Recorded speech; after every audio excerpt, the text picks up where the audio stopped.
Welcome to ప్రజా television news బులెటిన్ల ముందుగా headlines. Jammu Kashmir ముఖ్యమంత్రి ఒమర్ అబ్దుల్లా మరోసారి ప్రధాని మోడీని ప్రశంసించారు.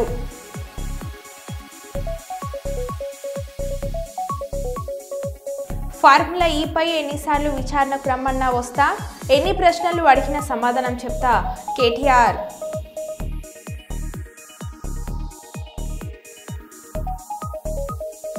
బీఆర్ఎస్ మాజీ ఎమ్మెల్యే సుంకే రవిశంకర్ ఇంటిపై కాంగ్రెస్ కార్యకర్తల దాడి.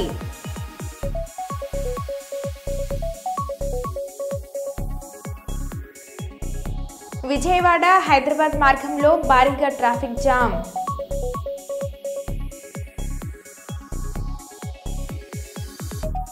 కల్లు సీసాలో కట్లపాము కలకలం, కల్లు దుకాణాన్ని ధ్వంసం చేసిన స్థానికులు.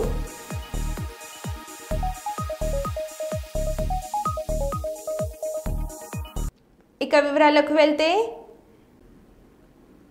సంవత్సరానికి 5 లక్షల మందికి పైగా రోడ్డు యాక్సిడెంట్ ద్వారా మరణిస్తున్నారని పెద్దపల్లి జిల్లా రవాణా అధికారి రంగారావు గోదార్కని సబ్ డివిజన్ ఏసీపీ మడత రమేష్ తెలిపారు. జాతీయ రోడ్డు భద్రతా మాసోత్సవంలో భాగంగా పెద్దపల్లి జిల్లా గోదార్కనిలో శుక్రవారం రామగుండం లారీ యజమానుల సంక్షేమ సంఘం కార్యాలయం ఆవరణలో Ramagundam motor vehicle inspector Santosh Reddy ఆధ్వర్యంలో నిర్వహించిన జాతీయ రోడ్డు భద్రతా మహోత్సవంలో ముఖ్య అతిథిగా జిల్లా రవాణా అధికారి ఏసీపీ పాల్గొని రోడ్డు ప్రమాదాల నివారణకు వాహనాల యజమానులు పాటించాల్సిన ట్రాఫిక్ నియమాలను వివరించారు. ఈ సందర్భంగా వారు మాట్లాడారు. మెసేజ్ కానీ తెలియని వాటికి ఎవరైనా ఓటీపీ అడిగినప్పటికీ కూడా, లేకుంటే బ్యాంక్ నుంచి వచ్చినా, లేకుంటే వేరే ఏ రకమైన వాట్సాప్లో కానీ, లేదంటే టెలిగ్రామ్లో కానీ, ఈ రకరకాలైన యాప్ల నుంచి వచ్చిన ఏ లింకులు కానీ పెట్టినారనే దాన్ని కూడా ఒక్కసారి గమనించి చూడండి. ఎందుకంటే మీకు ఇంటర్మీడియట్ చదివే పిల్లలు, 10th క్లాస్ చదివే పిల్లలు ఉన్నారు, మీకు మోటార్ ఫీల్డ్లో ఉన్నారు కాబట్టి ఎంత బాధ్యతగా మనం ప్రవర్తిస్తున్నాం అనే దాని మీదనే మనం యాక్సిడెంట్లను తప్పించగలిగేటువంటి అవకాశం ఉంటుంది.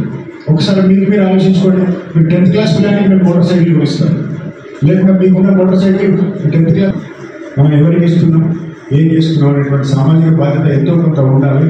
అది ఈ పక్కల మీద రేటెడ్ కాదు. మన ఇంట్లో మన పిల్లగాడు, మన మనవడు కొడుకు చిన్న పిల్లగాడు వాళ్ళు మోటార్ సైకిల్ ఇస్తున్నాం, లేకుండా మన మోటార్ సైకిల్ తీసుకొని పోయేటప్పుడు ఎంత బాధ్యతగా పోతున్నాం, కారు మీద పోయేటప్పుడు ఎంత బాధ్యతగా పోతున్నాం. మనం మీ వెహికల్ ఒక డ్రైవర్కి ఇస్తే ఇంత పెద్ద ఖర్చు పెట్టి ఇన్స్టాల్మెంట్ పెట్టి తీసుకున్న వెహికల్ ఒక డ్రైవర్ కప్ప చెప్తున్నాం, ఒక క్లీనర్ కప్ప చెప్తున్నాం. మాకు చాలా చూస్తుంటాం. మీడియా మిత్రులు అందరికీ రూల్స్ రెగ్యులేషన్స్ వాళ్ళు అందరికీ తెలుసు. తెలియని వాళ్ళు ఎవరు ఒక్కసారి చేయలేక ఇది రోడ్డు భద్రతా వారోత్సవాలు అని చెప్పేసి పెట్టుకున్నాయి. ఈ భద్రతా వారోత్సవాల గురించి అసలు రోడ్డు ఎక్కితే హెల్మెట్ పెట్టుకోవాలి, లైసెన్స్ ఉండాలి, ఇన్సూరెన్స్ ఉండాలి, ఇవన్నీ ఉండాలని తెలియని మిత్రులు ఎవరైనా ఉంటే ఒకరు చేయలేకపోయారు. అయిపోయి మీకు కొత్తగా చెప్పేది ఏముంది, మీకు చెప్పేది ఏం లేదు. కానీ మీకు కొత్తగా చెప్పేది ఏంటి అంటే, ఒక్కసారి మీ అందరి దగ్గర ఫోన్లు ఉన్నాయి, ఒకసారి మీ ఫోన్లో ఓపెన్ చేసి గూగుల్ ఓపెన్ చేసి ఒక సంవత్సరానికి రోడ్ యాక్సిడెంట్ లోపల ఎంతమంది చనిపోతున్నారు అని ఒక్కసారి కొట్టి చూడండి. నిజంగానే కొట్టి చూడండి. దాదాపు నాకు తెలిసిన వాళ్ళు సార్ కరెక్ట్ చెప్తారేమో, 1,75,000 దాదాపు 1,75,000 మంది రోడ్ యాక్సిడెంట్లలో చనిపోతారు. If I'm not wrong, it is correct statistics. ఒక సంవత్సరానికి 1,75,000 మంది పైగా చచ్చిపోతారు. ఇంకా ఏది దొంగలకి తర్వాత చచ్చిపోయిన సంగతి వేరే. అదేవిధంగా మీరు అదే గూగుల్లో కొట్టి చూడండి. ఇది ఒక ప్రపంచ యుద్ధంలో, ఏ ప్రపంచ యుద్ధంలో కూడా ఇంతమంది చనిపోలేదు. ఏది అణుబాంబులు వేసుకున్న ప్రపంచ యుద్ధంలో కూడా ఇంతమంది ఎక్కడ చనిపోలేదు. సో దీన్ని బట్టి చూస్తే మనం ఏ స్థాయిలో ఈ ప్రమాదాలు జరుగుతున్నాయి, ఏ స్థాయిలో మనం దాని మీద కంట్రోల్ కావాలి. కాబట్టి అది జరిగింది. ఇటువంటి చిన్న చిన్న తప్పుల వల్లనే యాక్సిడెంట్స్ అవుతుంది. వాటి కోసమే మనం అంతా ఈ కార్యక్రమాలు నిర్వహించుకోవడం జరిగింది. ఈ లారీలలో మీకు అన్ని తెలిసిందే, గూడ్స్లో ఈ గూడ్స్ మనకు తీసుకువెళ్ళడానికి ప్యాసింజర్లు ఎక్కించుకునేదానికి మీరు ప్రయత్నించకండి. ఎందుకంటే ఏదో పెళ్లి ఉందని, ఇంకెక్కడ ఉండదు, ఏదో పార్టీ ఉందని వెళ్తారు. దానికి 5-6 వేల కోసం కొట్టుకుని మనం అందులో బాధ్యతలు తీసుకెళ్ళి చిన్న ప్రమాదం జరిగితే ఎన్ని ప్రాణాలు పోతే ఒకటి. ఇంటి పెద్ద అనేటువంటి ఏంటంటే దాని ఇంపాక్ట్ ఎట్లుంటుందని ఆలోచించుకోండి. మీరు ఆ కుటుంబం ఎంత భారం పడుతుంది, వాళ్ళ బతికెట్లా, ఆ పరిస్థితి ఎట్లా, లేకపోతే అన్ని ఎట్లా కట్టెక్కాలని ఇవన్నీ ఉంటాయి. కాబట్టి దయచేసి మీరు ప్యాసింజర్లు నేర్పించుకొని పోకండి. ఇక స్వర్ణాంధ్ర విజన్ 2047లో భాగంగా ఆంధ్రప్రదేశ్ గ్రోత్ రేటు టార్గెట్గా వివరిస్తున్న ముఖ్యమంత్రి చంద్రబాబు. స్వర్ణాంధ్రప్రదేశ్ 2047 దీనికి మేము ఇచ్చింది 2.4 trillion economy US$, $42,000 per capital income. అది మా గోల్. ఇప్పుడు $3,100 per capital income as on today 2024-25కి. ఇది 46-47 కంతా 42,000 పెంచాలి. ఎట్లా పెంచుతారు అని మీరు అనుకున్నప్పుడు ఇక్కడ ఈ ఫిగర్స్ ఇచ్చారు, మీరు గుర్తుపెట్టుకోవాలి. 7.5% గ్రోత్ ఉంటే GSDP 75 లక్షలు అవుతుంది. ట్రిలియన్ లో 0.62 అవుతుంది. పర్ క్యాపిటల్ ఇన్కమ్ 13,18,795 అవుతుంది. 7.5 గ్రో అయితే 13,18,795 అవుతుంది. పర్ క్యాపిటల్ ఇన్కమ్ $10,384 అవుతుంది. అదే 10% గ్రో అయితే 130 లక్షల కోట్లు GSDP అవుతుంది. అదే మరిగా ట్రిలియన్ లో 1.03 అవుతుంది. పర్ క్యాపిటల్ ఇన్కమ్ 21,86,905 అవుతుంది. ఇది డాలర్స్ లో 17,250 అవుతుంది.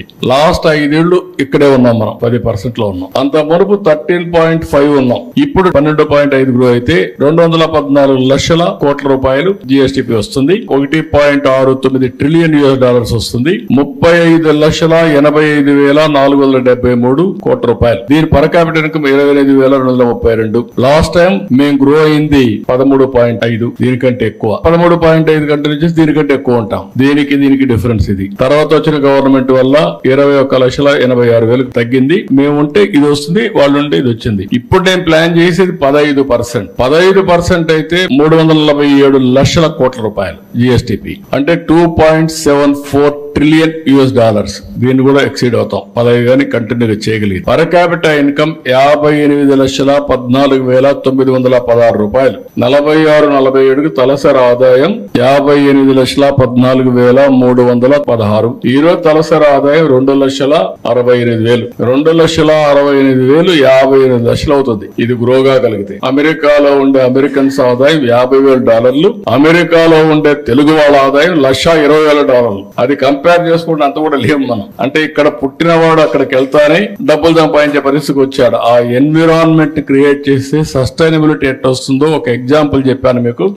అనంతపురం జిల్లా తాడిపత్రి పట్టణ పరిధిలోని వైఎస్ఆర్సీపీ పార్టీ కార్యాలయం నందు యువనేత కేతిరెడ్డి సాయిప్రతాప్ రెడ్డి పుట్టినరోజు సందర్భంగా కేతిరెడ్డి పెద్దారెడ్డి సతీమణి కేతిరెడ్డి రామాదేవి ఆధ్వర్యంలో కేక్ కటింగ్ కార్యక్రమాన్ని నిర్వహించారు. ఈ మార్కెట్ యార్డు మాజీ వైస్ ప్రెసిడెంట్ ఒబుల్ రెడ్డి, పేర మాదినారాయణ రెడ్డి, శ్యామ్ సుందర్ రెడ్డి, యుడుగురు రాజు, బోయిన్పల్లి శ్రీ హరిద్నాథ్ కార్యక్రమంలో వైఎస్ఆర్సీపీ కార్యకర్తలు పాల్గొన్నారు.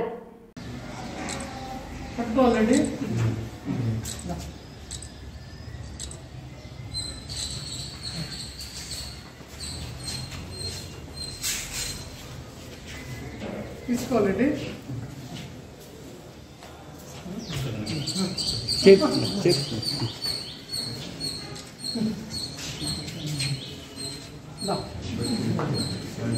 తీసుకోవాలన్నా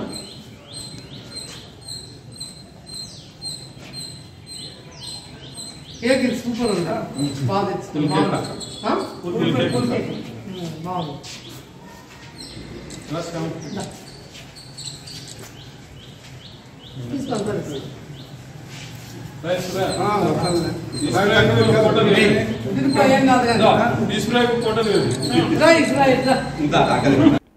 ప్రజల ఆరోగ్య సంరక్షణే ప్రభుత్వ లక్ష్యమని జిల్లా కలెక్టర్ రిజ్వాన్ బాషా షేక్ అన్నారు.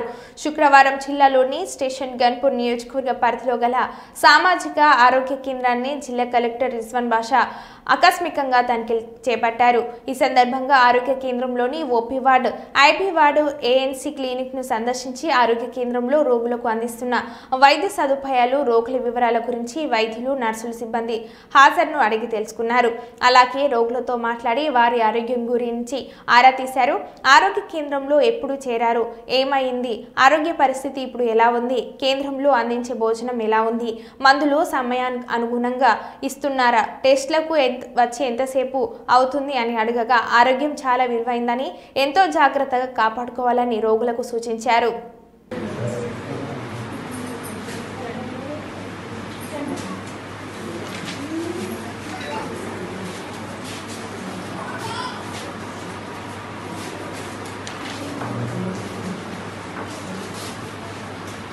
Father present. Yes. పెట్టుకోవడానికి ఒక రూమ్లో ఉంటే బెటర్ ఉంటుంది sir. As a main thing అన్నీ ఇంతే స్టాక్లో అది లేకుండా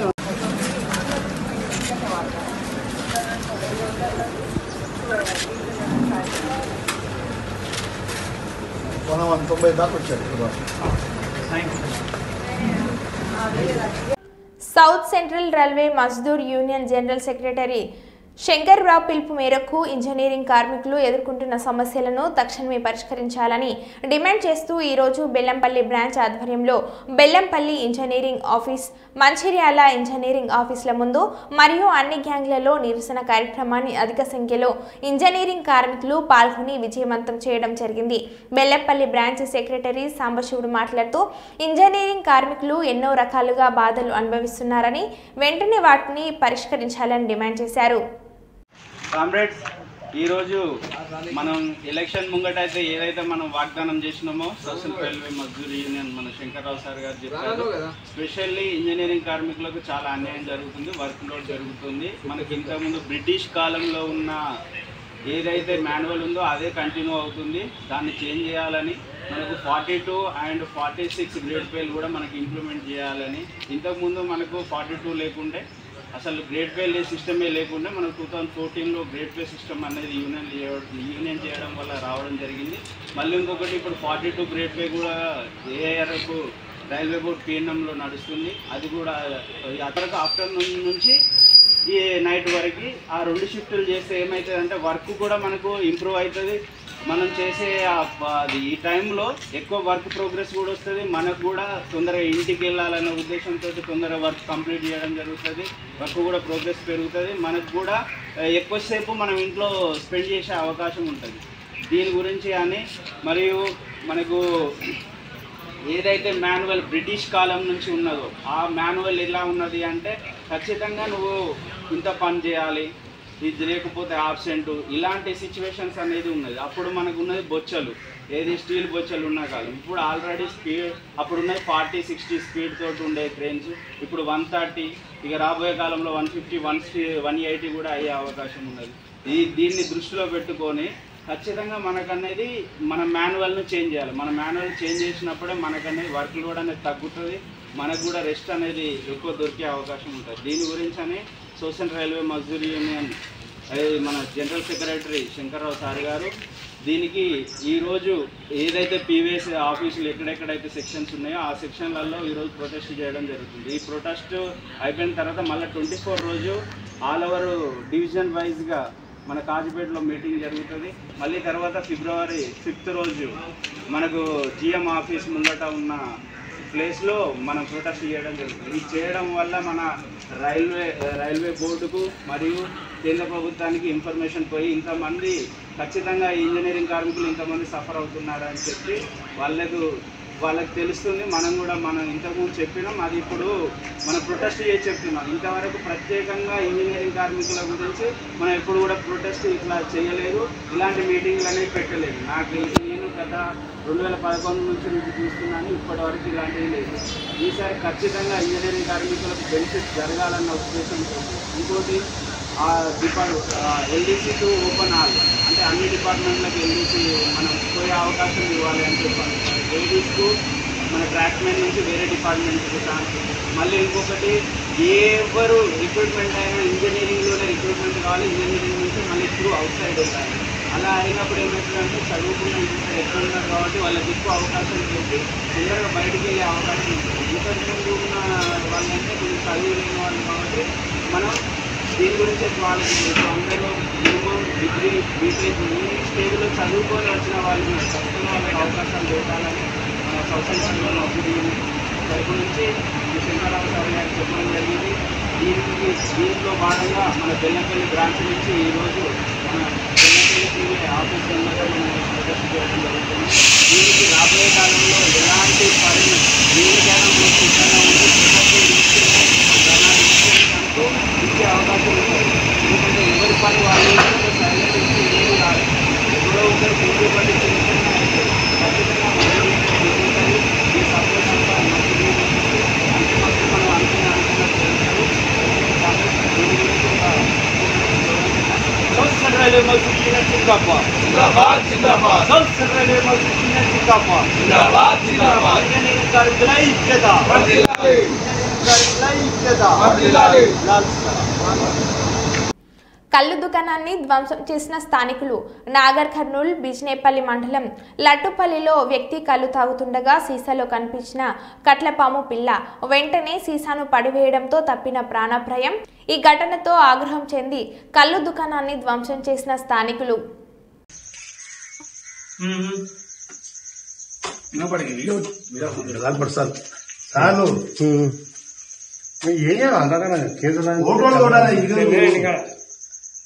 మనది వేరే ఆటదండి.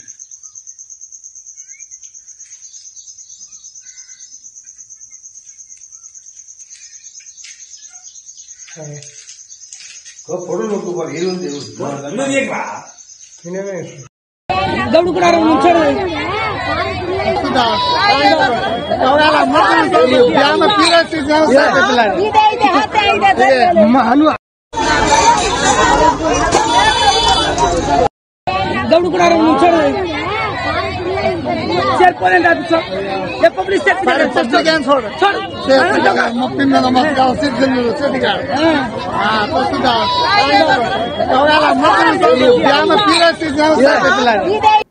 సంక్రాంతి పండుగకు దాదాపు 30 వంతు నగర ప్రజలు పల్లెలకు వెళ్లారు. కుటుంబ సభ్యులతో సంతోషంగా పండుగ జరుపుకొని తిరిగి నగర బాట పట్టారు. దీంతో విజయవాడ హైదరాబాద్ రహదారిలో వాహనాల రద్దీ విపరీతంగా పెరిగింది. నల్గొండ జిల్లా చిట్యాలలోని మదర్ డైరీ సమీపంలో జాతీయ రహదారి రైల్వే అండర్ పాస్ కింద లారీ చిక్కుకుంది. దీంతో రోడ్లపై వందలాదిగా కార్లు, లారీలు నిలిచిపోయాయి.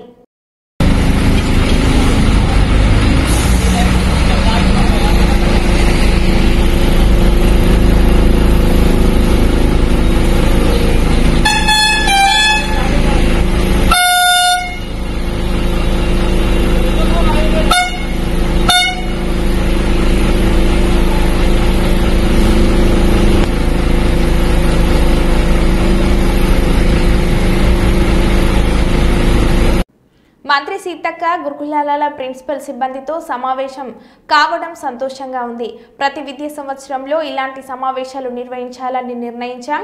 గురుకులాల్లో 10 ఏళ్లుగా పాతుకుపోయిన సమస్యలను పరిష్కరించేందుకు పనిచేస్తున్నాం. పిల్లలే ఈ దేశ భవిష్యత్తు, వారి భవిష్యత్తు మీ చేతుల్లోనే ఉంది. తోటమాలి మొక్కలను ఎలా జాగ్రత్తగా సంరక్షిస్తారో అదే రకంగా విద్యార్థులను తీర్చిదిద్దాలని తొలి ప్రధాని నెహ్రూ చెప్పేవారు. దేశ భవిష్యత్తు తరగతి గదిలోనే నిర్మితమవుతుంది. ఆ భవిష్యత్తు టీచర్లు, ప్రిన్సిపల్స్ మీద ఉంది.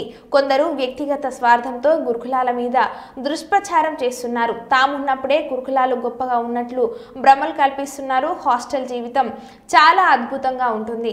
నేను ములుగులో ఎస్టీ గర్ల్స్ హాస్టల్లో 4 నుంచి 10వ తరగతి వరకు చదువుకున్నాను. నేను నిత్యం విద్యార్థిని.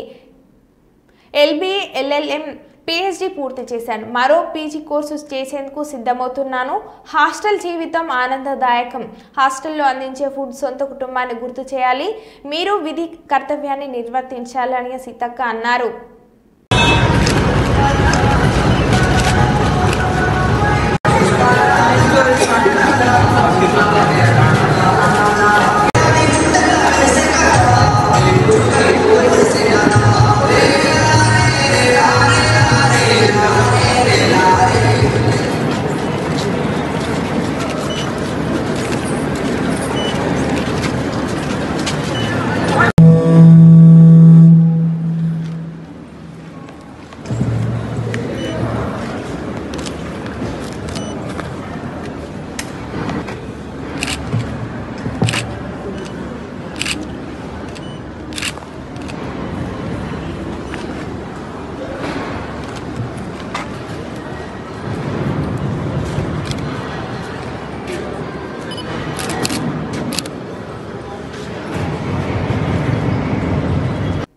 ₹1,500 కోట్ల విలువైన 85 ఎకరాల భూమిని రేవంత్ రెడ్డి ప్రైవేట్ కంపెనీ కట్టుబెట్టాడు. కావాలంటే కేంద్రం దగ్గర తాకట్టు పెట్టుకోవాలి. కానీ రేవంత్ రెడ్డి భూమిని ప్రైవేట్ కంపెనీకి ఎలా ఇచ్చారు అని బీజేపీ ఎంపీ రఘునందన్ రావు అన్నారు. 1200 నుంచి 1500 కోట్ల రూపాయల విలువైనటువంటి 85 ఎకరాల బిలా దాఖల్ భూమి. ఈ భూమి ఎవరిది కాదు. ఎవరిది కాదు భూమి అంటే ఆ కోకాపేటలో కేసీఆర్ అమ్మినట్టు నువ్వు కూడా అమ్ము రేవంత్ రెడ్డి. పైసలు లేవు కదా రైతు భరోసాకి. మొన్ననే 400 ఎకరాలు కుదబెట్టి 10,000 కోట్లు తెచ్చుకున్నావు కదా కేంద్రం దగ్గర. గట్ల చేయాలి కానీ ఒక ప్రైవేట్ కంపెనీకి ఎట్లు ఇస్తావు?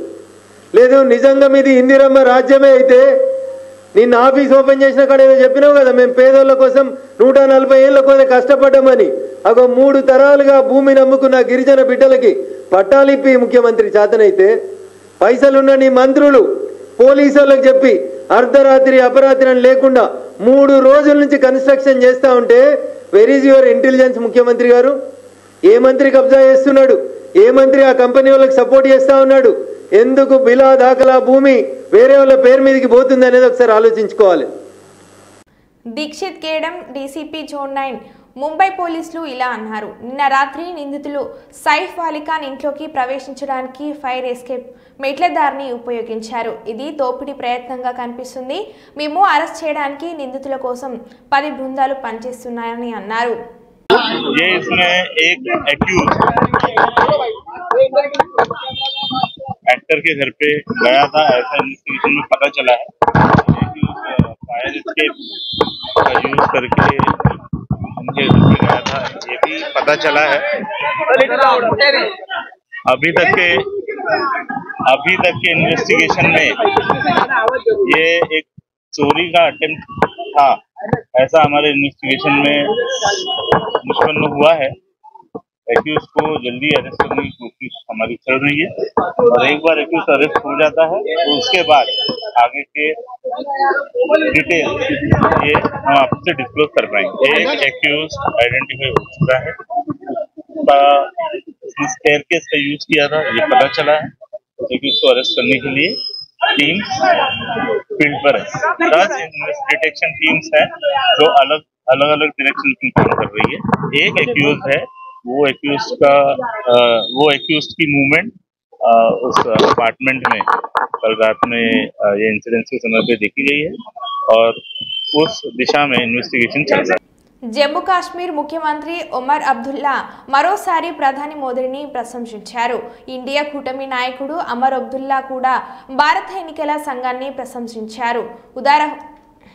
ఉగ్రవాదులు మరియు ప్రతిపక్ష పార్టీలకు గుండెల్లో మంట పుట్టించే క్షణం కాంగ్రెస్ ప్రభుత్వం ఉన్నప్పుడు పాకిస్తాన్ని చూసిన భారత్ భయపడేది. కానీ ఇప్పుడు బీజేపీ ప్రభుత్వంలో భారత్ను చూసి ప్రపంచ దేశాలే భయపడుతున్నాయి అని అన్నారు. और आज इस बात का नतीजा है कि वजीर आला की हैसियत से मैं आज इस प्रोग्राम में शिरकत करके आपसे बात कर रहा हूं। आपने इलेक्शन वो कराए जिसमें लोगों ने बढ़ चढ़ के हिस्सा लिया और सबसे बड़ी बात ये कि कहीं पे भी धांधली की कोई शिकायत नहीं, कहीं पे भी हुकूमत के गलत इस्तेमाल की कोई शिकायत नहीं, एक भी पोलिंग बूथ पे कहीं पे रीपोल की जरूरत नहीं पड़ी। इसका श्रेय आपको, आपके साथियों को और इलेक्शन कमीशन ऑफ इंडिया को जाता है।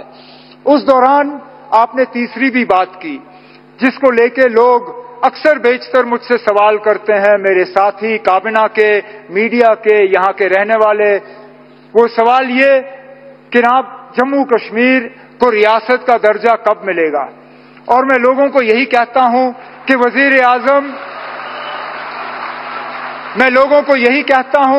कि वजीर आजम साहब ने 4 महीने में अपने इलेक्शन का वादा जो है वो पूरा किया है। मेरा दिल ये कहता है कि बहुत जल्दी वजीर आजम साहब अपना तीसरा वादा जो योग दिवस पे आपने जम्मू कश्मीर के लोगों के साथ किया वो आप पूरा करेंगे और जम्मू कश्मीर जो है वो दोबारा इस मुल्क में रियासत की हैसियत से अपनी जगह ले। लेकिन आज इस खुशी के मौके पे वजीर आजम साहब मैं दिल की गहराइयों से आपका शुक्रिया करना चाहता हूं कि आप इस ठंड में हमारे दरमियान आए, आपने इस टनल का इफ्तिदा किया। आज वजीर आजम साहब आपने देखा होगा मौसम ने भी आपका साथ दिया, आसमान में एक बादल का तिनका नहीं, ठंड जरूर है लेकिन धूप की कमी नहीं। बेशक बाहर ठंड क्यों ना हो लेकिन हमारे दिलों में गर्मी की कोई कमी नहीं। हम उम्मीद करते हैं कि इसी तरह, क्योंकि जम्मू कश्मीर के साथ आपका बहुत पुराना वास्ता रहा है, आप अक्सर बेशतर हमें याद दिलाते हैं कि कितनी बार आप जम्मू कश्मीर आए हैं और कितनी बार आप यहां रहे हैं। हम तो उम्मीद करेंगे कि बार बार आप आएं, बार बार आप हमारे दरमियान रहें और इसी तरह हमारी खुशी में शामिल हों। बहुत बहुत शुक्रिया। जय हिंद, जय जम्मू कश्मीर। మరో బులెటిన్లో మళ్ళీ కలుద్దాం. Stay tune.